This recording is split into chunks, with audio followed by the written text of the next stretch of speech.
আজ এবং শুভেচ্ছা। নতুন বছর সবারই খুব ভালো যাক। মায়ের যে গানের কথা, সেখানে দেখলাম আমরা মা বলছেন যে হাসি মুখে যেন আমরা বলতে পারি, তোমাকে যে আমরা প্রার্থনা করি সেটা তুমি শুনছো। হয়তো সব প্রার্থনা আমাদের মনের মতো হয়তো মঞ্জুর হয় না সময় মতো, কিন্তু তবু যেন আমরা হাসি মুখে চলতে পারি, কারণ তুমি যা দেবে সেটাই আমাদের পক্ষে শুভ মঙ্গলজনক। এই বিশ্বাস যেন আমাদের থাকে। আর ঠাকুর রামকৃষ্ণদেবকে এই যে সুন্দর এগুলো গান একটা বিশেষ ভাবের জায়গায় প্রতিষ্ঠিত করে দেখতেন।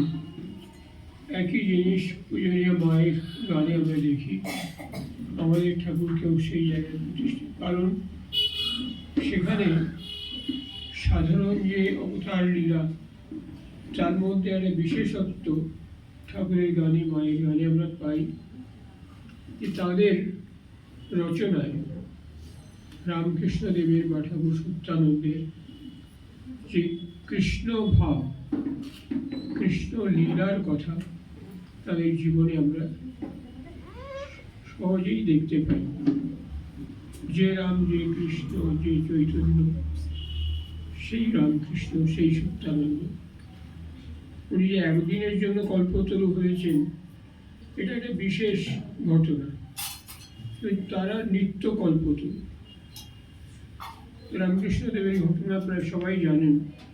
আজকের দিনকে রামকৃষ্ণ কল্পতরু দিবস কেন বলা হয়?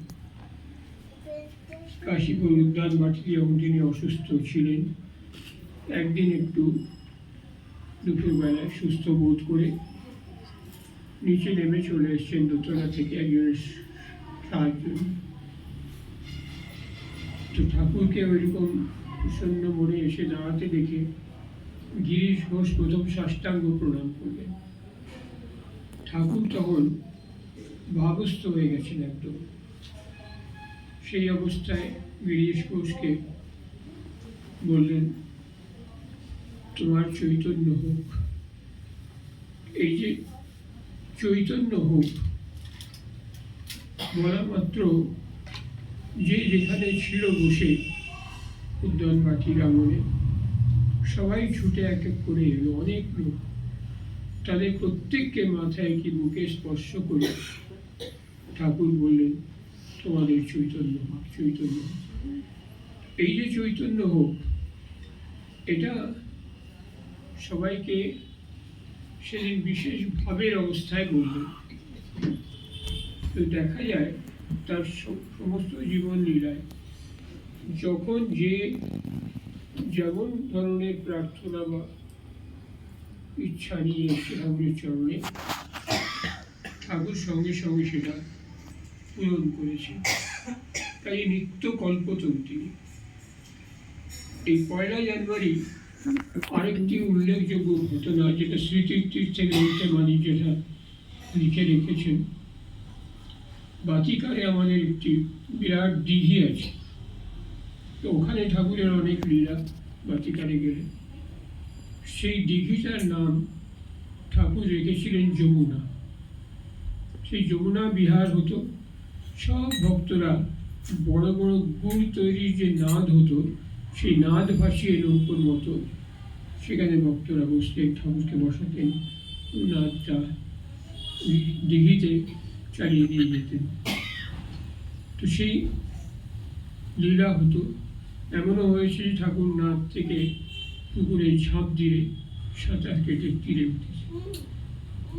তো সেই যমুনা ঠাকুর যার নাম দিলেন, আশ্রম থেকে যমুনা পর্যন্ত দীর্ঘ প্রসেশন করে ভক্তরা ঠাকুরের সঙ্গে নাম করতে করতে যেতেন। এইরকমই একদিন দাঁড়িয়ে আছেন ঠাকুর যমুনার তীরে, আর বাটিকার এসব উপস্থিত ভক্তরা নাদ নিয়ে নানান রকম করছে, ঘোরা বা ঠাকুরের পাশে কেউ আছে, এরকমভাবেও ছড়িয়ে ছিটিয়ে। ঠাকুর হঠাৎ দাঁড়িয়ে আছেন একদম যমুনার তীরে। দেখা গেল একটি দুটি করে বড় বড় মাছ লাফিয়ে লাফিয়ে ঠাকুরের চরণে পড়ছে, প্রণামের ছলে বলা যায়। পড়ে আবার তারা ফেরত গিয়ে যমুনায় ঝাঁপ দিচ্ছে। এই অনবরত চলতে লাগলো, ঝাঁকে ঝাঁকে মাছ। ঠাকুর তখন ভাবস্থ হয়ে দাঁড়িয়ে আছেন আর যেন বলছেন চৈতন্য হোক। এই অবস্থা দেখে সবাই ভক্তরা এগিয়ে গেল, ঠাকুরকে সবাই প্রণত হচ্ছে, ঠাকুর সবাইকে বলছে চৈতন্য হোক, তোমাদের চৈতন্য হোক। এই যে অদ্ভুত লীলা, সেটিও ঘটেছিল 1 জানুয়ারি বাতিকারে। কাজে আমরা বলি রামকৃষ্ণ সত্যানন্দ কল্পতরু দিবস। একইভাবে সেই চৈতন্য হওয়ার আশীর্বাদ, ঝাঁপিয়ে পড়া মাছ, তার ভেতরেও চেতনা আছে। সে যে ঠাকুরের চরণে ঝাঁপিয়ে পড়ে প্রণাম জানাচ্ছে, এই প্রণাম ঠাকুর গ্রহণ করছেন, তার কাছে সবাই চিন্ময় চেতন। সেই চৈতন্য হোক আশীর্বাদ সত্যানন্দ ভক্তমণ্ডলী যারা সেখানে ছিলেন সবাই পেলেন। এই রামকৃষ্ণ সত্যানন্দ কল্পতরু দুজনের মধ্যেই আমরা দেখছি আজকে কমন 1 জানুয়ারির দিনে চৈতন্য হওয়ার আশীর্বাদ।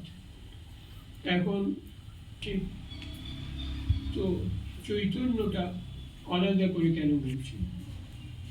তার কারণ চেতনা প্রতিটি জীবের মধ্যে, প্রতিটি মানুষের মধ্যে আছে। এটা সেই অখণ্ড প্রবহমান অনন্ত যে চৈতন্য, যেটা ভগবানের একটি গুণ, সত্য এবং সচ্চিত এবং আনন্দ। একদিকে তিনি নিরন্তর অবস্থান করেন, তার কোনো বিকার বিকৃতি বা বিনাশ নেই, আর সেই সঙ্গেই সেই তত্ত্বস্বরূপে তিনি চৈতন্যময়। এটি ব্রহ্মেরই একটি গুণ। এগুলো সব